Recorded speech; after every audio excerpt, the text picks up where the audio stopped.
A last source of data is syndicated data sources. This is information that is collected by a company and sold to several organizations. So an example here would be Faith Popcorn. I don't know if you've heard of her, but she runs a company that collects data on youth trends. Companies like Pepsi and Levi and Lay's potato chips, who all market products to teenagers, they would buy syndicated data from Faith Popcorn, and she gives them information in terms of what are the trends with youth, what are the words that youth are saying, what are the clothes that are hot, sort of what are the latest music products. So when a company like Pepsi develops a commercial, they have all that information at their fingertips, and so they can use the words and show the right clothes, and that information comes through a syndicated service provided by Faith Popcorn. Now, let's look at some of the ways that we can collect data. And the first type is called qualitative data. This is data that's not generating numbers, but it's generating sort of words or descriptions of situations. And the first technique are focus groups.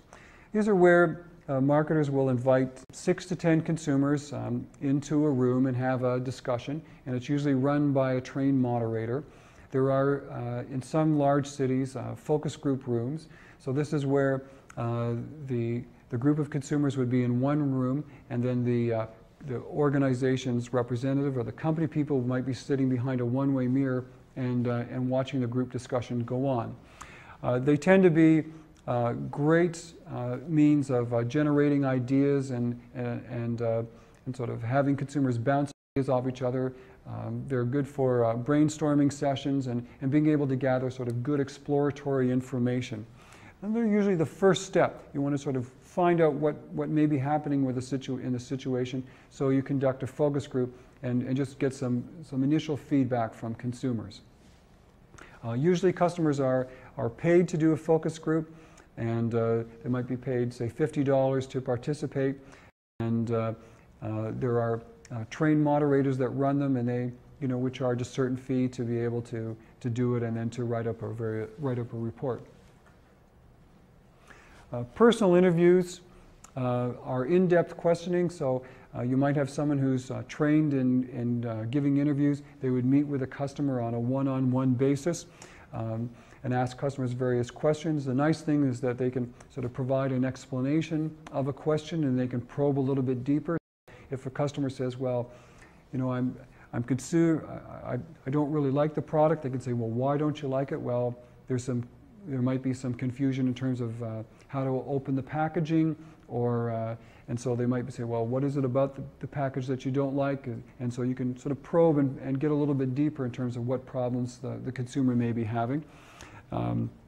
There is often some interviewer bias in that it's really up to the interviewer to some extent structure those probing questions, although they'll have a script that they'll use, but it's up to them to sort of interpret the answers. And it's probably the most expensive type of data research, in that you have to pay an individual to have a one-on-one conversation with somebody. So it's the most costly type. Now we're going to move to quantitative data. This is data that's generating numbers and statistics that we can analyze. Gathering information by mail is a very common technique.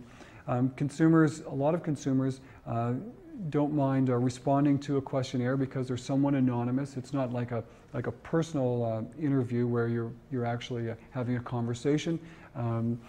It's very inexpensive. You can send